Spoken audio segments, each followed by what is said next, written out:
Okay, y'all. So I'm coming back with another part of the story that I left off telling you guys about the very, very toxic slash narcissistic relationship that I was in.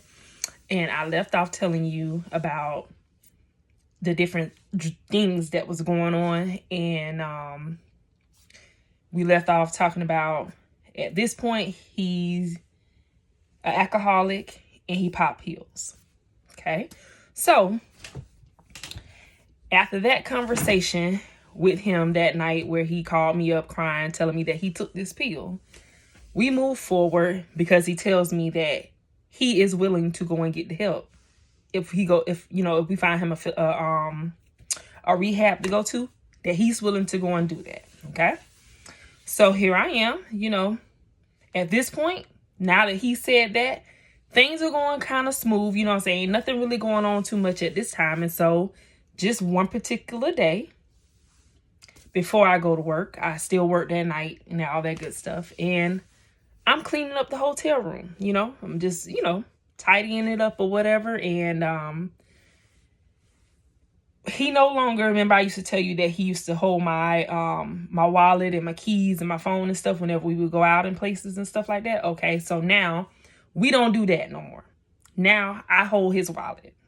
So he sticks his wallet in my purse every time we go somewhere or whatever, or just on any regular day. Like if he get his check, he'll put his wallet in my purse or whatever. And so that way I can supposedly control his spending, this, that, and the third or whatever. So I'm cleaning this particular day, and when his wallet is not in my purse, it's usually in the drawer next to the beds. Okay. We had one room with two beds in it. So the dresser was right between the beds. So he would stick his wallet in there when he doesn't need it or whatever. So he wasn't in the room with me while I was cleaning. And I happened to open the drawer up and his wallet is in there. But it looks strange. There's something in it that does not look familiar to me.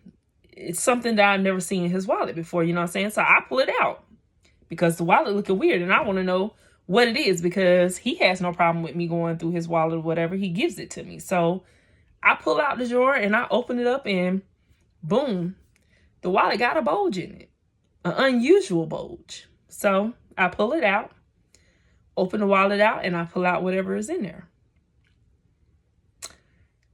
Now, when I pull out what I pull out, my heart dropped to the floor because I'm just like, this is not what I'm seeing. And then it just started all making sense. So what I find in the wallet is a pipe. And wherever your mind takes you, let it go there. But we're going to say it start with a C. Okay. So I find a pipe used for C. Okay. I'm sitting here like, okay, before I jump to any conclusions, I'm going to ask him and I'm going to see what he say. Okay. So shortly after I found that, he came into the room. When he came into the room, he has no idea I done found something. So of course he's going to carry on like normal or whatever. So I watch him come open the refrigerator, walk away from the refrigerator, open the cabinet, pull a cup out, pour something to drink, and then turn around and walk back out the door. The cup is still sitting on the counter that he just fixed to drink. So I'm like, okay. So he probably high right now. But it's up here with me. So how did he, get high? So I don't know. Maybe he used somebody else's own outside or whatever, because it was like a whole gang of them. You know what I'm saying? I couldn't really tell. Well, that's a lie. I could tell some of them who were, those kind of people. And then there were some that looked regular, just like him. He didn't look like one. He looked like a regular person or whatever because he kept himself up with me. But sometimes when he goes out and come back, he looked different from what he did when he left home. Okay? So, after sitting here watching him pour this drink and leave it sitting on the counter and walk right back out the door, I'm like, okay, yeah. He probably on cloud 10, 9, and 11 right now. Yeah. So, I wait for him to come back because he ain't gave me a chance to say nothing because at first I'm still sitting here trying to figure out how I'm finna say this to this man. I'm embarrassed to say what I found in his wallet to him, which is crazy. I'm embarrassed to say something to him about what I just found in your possession. So, okay, he comes back in. He's like, dang, babe, what's wrong? I'm like, what's wrong is I found this in your wallet. And I just want to know, are you using it? And he was like, man, how you gonna try me with some junk like that? Why would you think I want to do some junk like that? I'm better than that. I'm this, I'm that. He said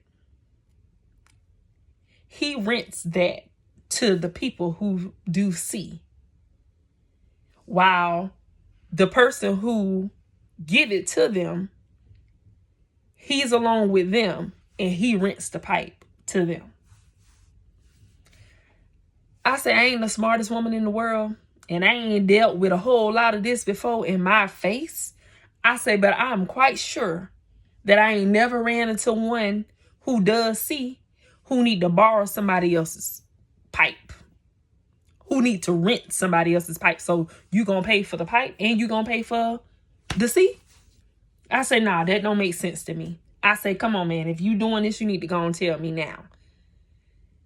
So he was like, man, I promise you I ain't doing this. I ain't doing this. And I'm not going for it because I'm like, now I'm thinking about all the stuff that done happened leading up to this. Because at this point, we done fought twice.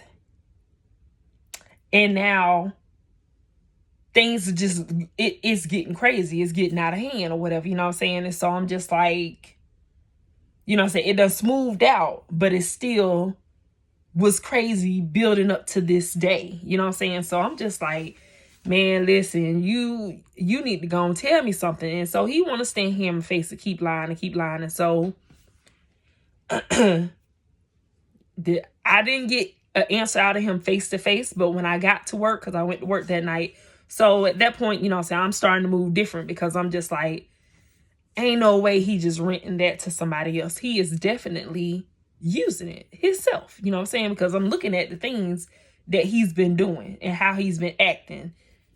It all makes sense. So I get to work and I get a phone call and it was him. He was like, okay, listen, I'm gonna be honest with you. He was like, but you gotta promise me you ain't gonna leave me. And I'm like, I don't know about that. My heart is like, I want him to get help. And if he'll get help, I'm not saying this to him, but this is what I'm feeling in my heart. If he will really go and get the help, I will stay by his side, which is what I did finally telling him, you know what I'm saying? But if you think that you're just going to do this and I'm going to be cool with it and just let you move how you want to move. No, I'm not. But in the end, really, that's what you did. You know what I'm saying? So he tells me, yes, I've been using it and it started when my grandma passed away, this, that, and the third. But then later on, I found out that he started at a very young age with it. So he's been doing it for a very, very long time. So we moved past that. So the deal is that he go and get help. We were going to go to rehab for the alcohol and the pills, but now we need to go to the rehab for the C, because now this is a real big issue. But I've never dated one before. At least I don't think, because they don't just flow out and be like, oh yeah, this is what I do. You going to accept it or you going to leave it or whatever. So no, I've probably been in so many relationships with drug addicts and alcoholics and this, that, and the third, and may not have known it, because alcoholism show up better than a person on drugs does to me. You know what I'm saying? And I wouldn't really, even though I should, but at the time, I enjoyed alcohol too, but I didn't abuse it to the fact of how an alcoholic would do it. I got there. I did eventually. I did. I got there eventually, but that was something that I indulged in, so I wouldn't really have an issue with that, but anything else would be a problem for me. So, you know what I'm saying, you could easily get mixed up, especially if you ain't been around it. You only heard about it. You only seen certain things, but it's different when you're looking at things with your heart. You know what I'm saying? So I tell him, you definitely. So basically, I told him I would stay if he goes and get help. He has to go and get help. So he's like, yeah, I know. He was like, it's just they all expensive, this, that, and the third. I can get on one with my insurance and this, that, and the third. He got all these ideas. But when it came down to it, he would never go to the rehab. I found him a free one to go to towards the end.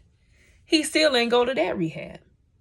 Because he too busy talking about, you gonna leave me if I go. You gonna leave me if I go. So at this point, we know he's a C-head. Full blown. That is his drug of choice. That's his poison. That's what he loves. So bump the alcohol, bump the pill. His all-time is C. So this is what I'm dealing with. I'm dealing with a straight up crackhead. Yep. Off of POF. This is where I got him from. Yep. So things start getting out of whack at this point, because what I didn't understand I did, was I just opened the door for this man to be comfortable in whatever it is that he likes to indulge in.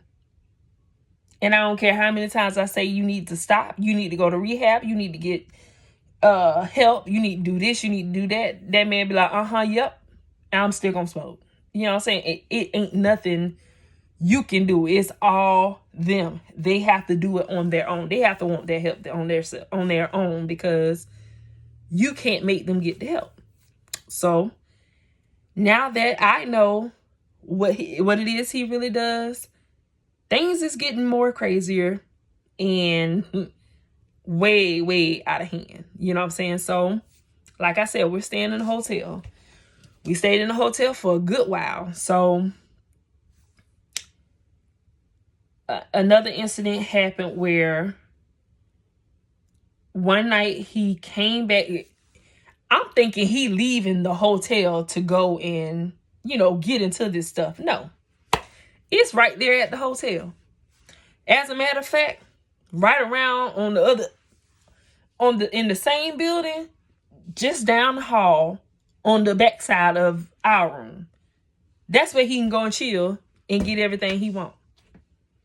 So one night I'm in the room, he's out doing whatever he's doing, and he come back. When he left, he was fully clothed.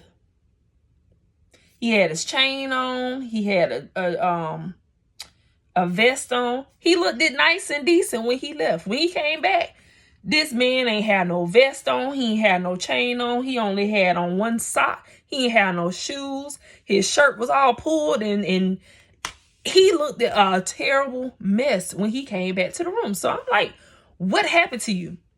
Man, I got robbed. I fell asleep after I was over there chilling, and I fell asleep. And when I woke up, this how I looked. I'm like, so you was asleep and you didn't feel nobody take your shoes off, your socks off, your chain off your neck? None of that? Babe, I'm telling you, I was knocked out, man. I hit that jump and I ain't feel nothing. When I woke up, this how I look. I said, okay. I said, I'm getting tired of your foolishness. This is crazy. But always coming crying and got a sob story and this, that, and the third. And inside of me, I thought there was still a person in there. You know what I'm saying? I'm like, I ain't mad at you. I'm mad at the spirit that's in you, because I know you're in there. I just don't know how to get to you. But yet he'd be like, maybe if you pray for me a little harder and this, that, and the third. Just using up all my little energy and all of my juice. I'm putting it into somebody who is stuck somewhere that I cannot get them out from. But yet he making me believe that I can really pull him out. I can't. And I tried, and all I did was drain myself trying to pull this man out of an addiction he been in for a very long time. And the women before me couldn't get him out. I can't get him out, and he still ain't out right now to this day. That spirit's still holding on to him. And I thought me, like I said, that's my problem. That's my problem. I always thinking I can help somebody. I put myself in so much mess, me and my child, in so much mess trying to save people who don't want to be saved. I ain't even got the power to save them or pull them out of anything that they in. These are grown people that I'm trying to pull out of something that they put themselves in. I didn't put you there. Why is it my business to get you out, But that's how they come into your life, and they make it seem like, oh, you're so special. You can help me. I've been waiting on somebody like you all my life to come in and help me change this thing around, make me a better person. And that's what I fell for. Those are the things that I was being said to, that were being said to me, making me think that I can help them. I can't help them. I have to help myself. That means get away from these people. So things got worse. So, all right. Now we move into the brakes on my car. Had to get my brakes on my car changed or whatever. So we went to his uncle's house. His uncle was changing brakes for me or whatever. And so we ended up having to put this stuff back together on the car because we didn't have the right brakes. We needed to go back and get a different brakes, but the stores didn't have it at the time. We had to wait for it to be ordered, and his uncle lived in another state, another city, and so it was a little drive or whatever. And so he told us that, we're gonna have to take it easy. Just don't be driving fast with the car or whatever because of the brakes and stuff. He was like, the brakes are really, really bad, so you don't need to, drive fast. Drive regular, but don't be doing no extra speeding, getting close up on people to a point where you cause an accident or anything like that. So here I am again, listening to somebody who don't have a license. This one here can't even attain a license. So he don't have no reason to be talking or driving, point blank, period. But that's my fault. But because he tried to belittle me and make me think that I don't know how to drive this car with the brakes messed up like they are. But dummy, you've been driving the car this whole time and the brakes been messed up and you ain't had no accident. So, okay. So we get ready to leave the uncle's house or whatever. And so he's like, babe, let me drive because I don't feel safe with you driving the car. And if anything happens, let me be behind the wheel if accident happens or something like that versus you. Because, you know what I'm saying, you more important than me. So I want you to, if anybody ain't going to make it in the crash or something like that, it'll be him. You know what I'm saying? So I'm just like, no, I don't want that for you either. I was like, no, just let me drive because I'm going to drive carefully, this, that, and the third, because I've been driving carefully all this time. I know not to get all the way up on somebody's tail and then decide to hit the brakes. And my brakes are not that good right now. Okay? So, silly me, go ahead and let him drive. Not a TAPA license at all. This years ago. This before the last one that I just got done going through the narcissistic thing with or whatever, who opened my eyes to everything now, him. He's right before him. So here we are. We're driving. He's doing good for now. I'm like, okay, we might be all right. We good. He ain't doing nothing extremely crazy or anything like that right now. So we get on the highway because right now we're just driving through the neighborhood. And so you can't go that fast in the neighborhood, but you could, you know what I'm saying? But he ain't. He driving normal. So he did good all the way until we got right up the road from the hotel. Now, you've been told not to drive fast in the car, and don't wait until you get up on somebody's tail to hit the brakes. The brakes ain't that good, sir. Okay. Well, for some reason, he wants to hit the gas. And now we're coming up to a stoplight. There's a truck in front of us. He, some kind of way, was not paying attention because he one of the ones that like to drive and swerve in and out of traffic too, or this, that, and third. So we get up on this truck and I'm like, hit the brakes, stop back here. Don't wait till you get way up there. I'm like, hit the brakes. Boom. We crashed right into the back of this man's truck. I have a Dodge Neon, 4-door Dodge Neon. We hit the back of a Chevy Silverado truck. Wasn't, it didn't look brand spanking new or whatever, but all I remember is it was black. It was bigger than the car. So we literally just slid up under this truck because it sat so high. It had the big rims on it and all that good stuff. Monster truck. Let's put it like that. We drove up under it. This truck ain't got not a scratch on it, no nothing. But the front of my car, the light bulb on the driver's side was messed up or whatever, and the hood of the car got dented or whatever. So it wasn't a like big major accident. But this fool didn't stop. This fool kept going. So we reversed back from up under the truck. And this man done swerved around whichever way. And now we on a full-blown high-speed chase. The truck that we done hit is on our tail. And I mean, this man flying through. We was living in Castleberry at this time. Castleberry, Florida. Part of Orlando. We flying through there and we were staying at the hotel right at the light. We gonna make this quick left and we gonna be at the hotel.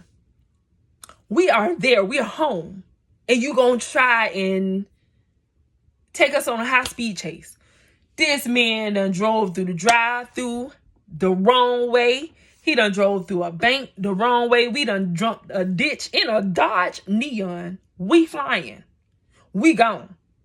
We jumping over ditches. We driving over curbs. All kind of stuff. And I don't see how this car was still running after the fact. We got away. We got away. But the police still came. But this man had us on a full-blown high-speed chase. I'm like, stop the car because I got insurance. So I'm going to let the insurance people handle it. Man, I got warrants and this, that, and the third. That's why he wouldn't stop.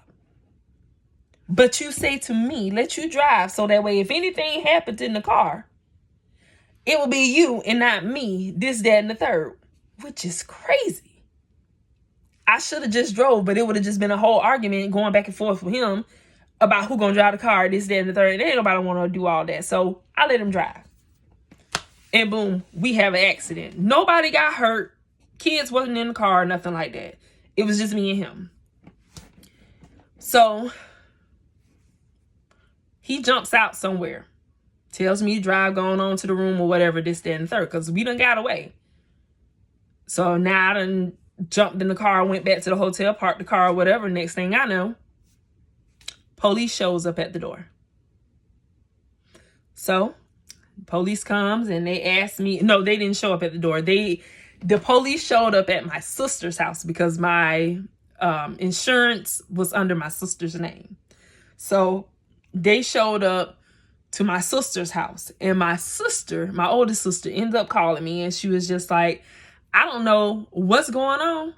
She said, all I'm going to say, though, is you better not, what was it? Basically, you better not take up for this man. You better let him suffer whatever consequences he need to suffer, and you clear your name, is what she was telling me. And so I did. I told them what they needed to say, what they needed to know. Only thing I didn't do was give them his name. But I told them everything else. Yes, everything you heard or the people reported was true. Can you tell us his name? I said, no, he'll tell y'all his name. And I meant that. He gonna tell y'all his name. I ain't gonna tell you his name. I'm just say he was my boyfriend who was driving the car or whatever. I wasn't driving. It was him, and he'll tell y'all his name. So it was hours later or whatever, and he finally came on back to the room. And so the officer was like, well, I'm still on the phone with the officer. He has not come back to the room while I'm on the phone with the officer. He came back hours later, but the officer did tell me that he wants him to turn himself in. Well, he wants him to come down to the station and talk to them, and so they can get information from him, this, that, and the third or whatever. And so I said, okay, he'll be there. So when he came back to the room or whatnot, because he ain't had no phone. I told y'all he be losing his phone and breaking his phones and stuff all the time. So you can't keep up with him through a phone. But he would always, come back to me. And I've never had a problem with reaching out to him because he going to reach out to me. So he comes back to the room later on. And I tell him, in the morning time, we need to go down to the police station. And you need to go down there and tell them people what happened. He was like, nah, you the police. You the police. You probably told them my name. You probably told them everything, this, that, and the third. And I was like, I didn't tell them nothing. I said, I ain't told them nothing. You finna go down there and you finna tell them whatever you need to tell them so I can be clear to this. And he was like, man, I ain't going nowhere. I said, I bet you is. He said, I ain't going down there. They ain't finna do nothing but lock me up. I said, and if they do, that's where you need to be because that was wrong of you. I ain't never did no crap like that. I ain't never been in that situation before. I said, when you hit the back of those people car, you should have just went on ahead and pulled over because I have insurance. Why didn't you stop? Because they're going to take me to jail. I ain't got no license, this, that, and the third. Okay, but it's your car. But you chose to drive. You begged me to drive, so don't try to sit here and twist it on me. That's what you wanted to do. You made that decision when you decided to drive fast, and then you end up hitting the back of them people's car. You knew the brakes was messed up. You knew you didn't have license. So that's your stupidity. Nah, you just the police. You just the police. You around here, you snitching. I know you snitched, this, that, and third. At the end of the day, I don't care what you're saying. But in the morning, you going down there and you going to tell those people what you did. So the morning time come. I'm getting up, preparing to go to the police station. He's still in the bed, laying there. He ain't moving. He ain't getting dressed. He ain't doing nothing. So I walked out to the car, crunk it up, call him on the phone. I say, you got 5 minutes to get dressed and get down these stairs and get in this car, or I'm done. Hung up the phone. I sat there. Next thing I know, he getting in that car. We went right on to the police station. And everything in me wanted him to go to jail.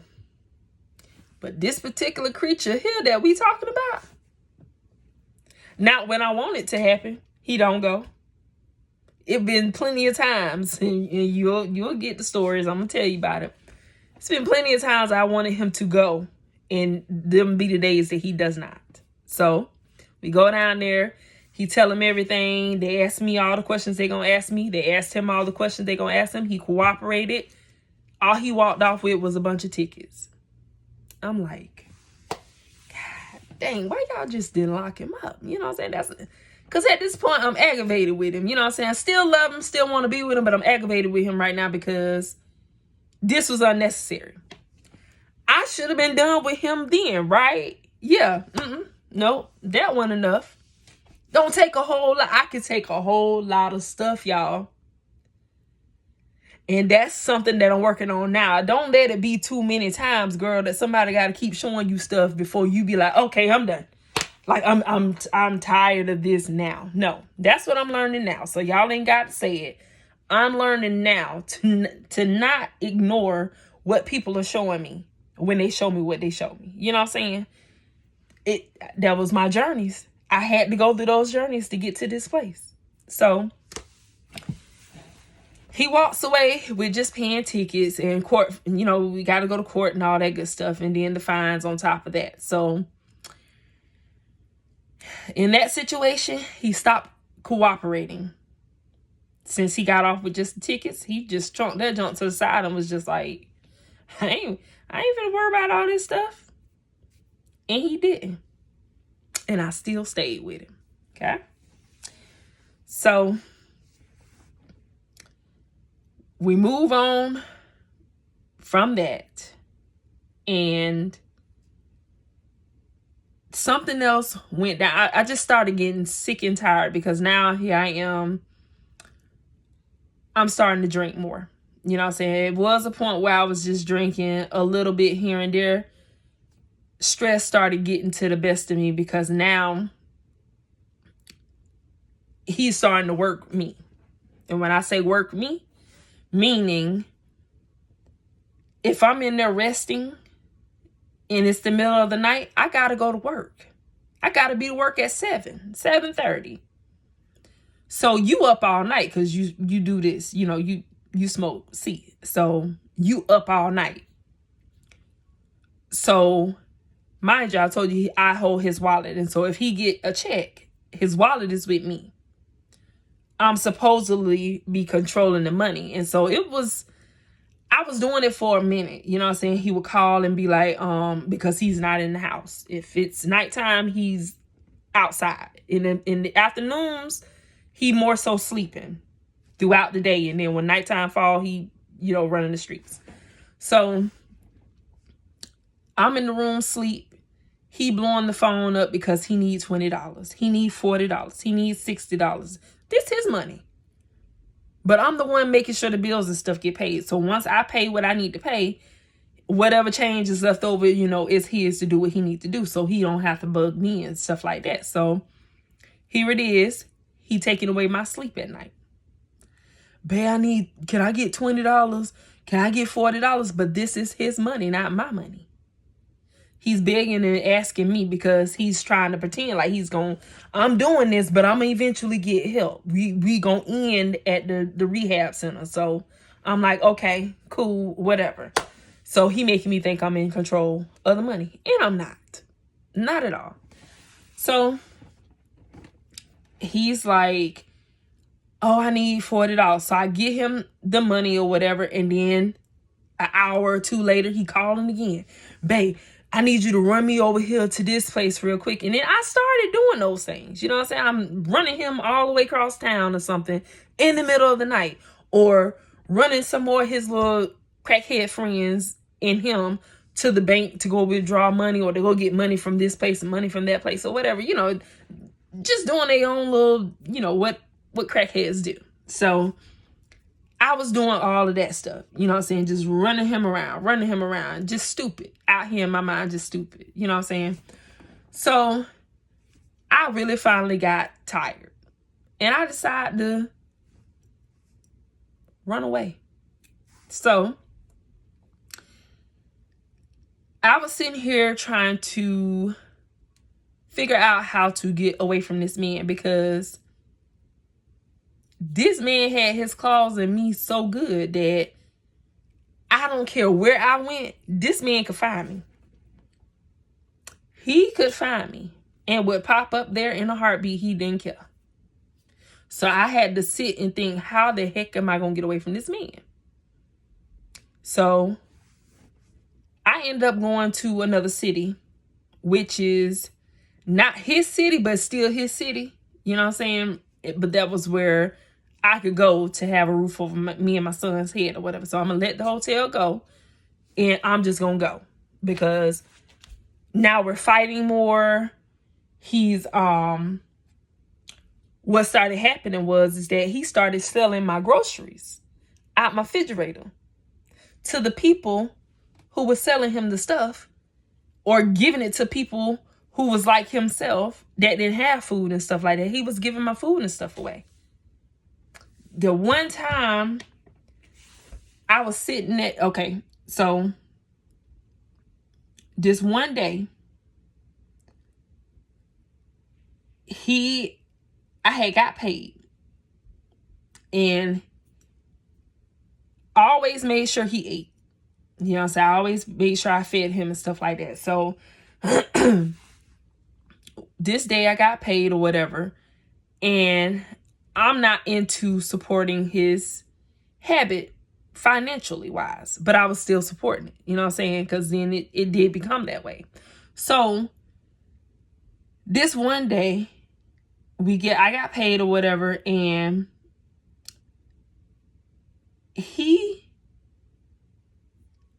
what happened? So, like I said, I'm gonna feed him. So what I did was I gave him a choice, because at this point he be asking me for money and stuff. So I'm like, okay, either you want to eat or you want to smoke. I can give you the $10 that I'm gonna go and spend on the food that you want to eat, or I can give you the $10 and you go smoke it up. Which one you want to do? He was like, well, you could just go get like a big sub. Gonna tell me what I should go and get. No, sir, I'm gonna eat. I'm not gonna smoke. I'm gonna eat. So don't tell me what I'm gonna eat. But he trying to come up with an idea of how he could eat and smoke all at the same time. So he gonna talk some.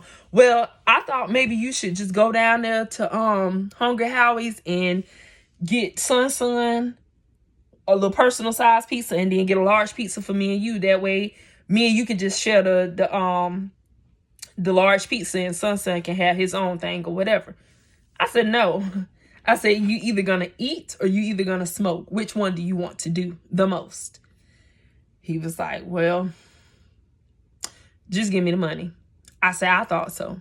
So I get him the money, the $10 or whatever, and then I go get me and my son something to eat. When we get back, he comes back in the room, and we sitting there, we eating our food. He looking in the microwave, he looking in the refrigerator, and he looking for his food. He gonna say, where my food at? I said, I didn't get you no food. I gave you money to go and smoke. So why would you have food? He was like, oh. He comes over and starts touching my food, picking up my food and smushing it in my plate, talking over my plate, all kind of stuff. He was like, oh, so you didn't bring me no food back. You gonna go get you and your son some food, but you ain't bring me nothing to eat back? You know I wasn't gonna get nothing to eat with my money, so you should have bought me back some food. So at this point, I'm pissed off. I'm upset because you ain't only talking over my food, you're touching my food on my plate. And you mad because you chose to smoke versus get you something that's gonna help you. That ain't helping you. So I just throw the whole plate in the garbage. And at this point, I'm ready to fight. Because you just touched my food. Because you chose to smoke and I chose to eat. You thought that I should have still bought you something to eat, even though you wanted to go and smoke. No, sir. You're going to have to give me one. So I started taking my earrings off. I'm like, you're going to have to go ahead and give me one, because that right there was not even cool. So we fight. Son's still sitting there. I was not a good parent at those times whenever a fight broke down in front of my son. And I was in control of that fight. I didn't necessarily have to, but if I didn't hit him, or, if I didn't get the fight started, it was going to happen in either way. You know what I'm saying? So all I did was just start going ahead and getting ready first, versus him catching me on a slip up and not aware that what's about to go down. I just stayed prepared. So let's go ahead and get this started, because this ain't finna go down like that. So we fight.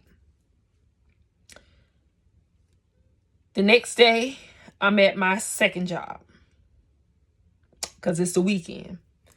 And I'm sitting there at the job, and I'm just thinking about the things that's going on. And I'm just like, you know what? I got to get away from this man. I don't know if it's for good or if it's just for a moment to get my bearings back together, because all this stuff is unnecessary. So I'm at work, and I'm like, I got to come up with a plan.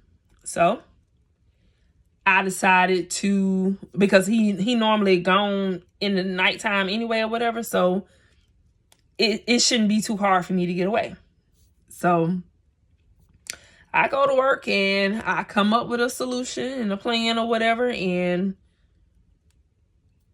I got away. But y'all stay tuned for that part. Y'all have a good day. Thank you for the comments, likes, shares, and subscribes. Y'all keep it coming. Your girl love you. Have a good day.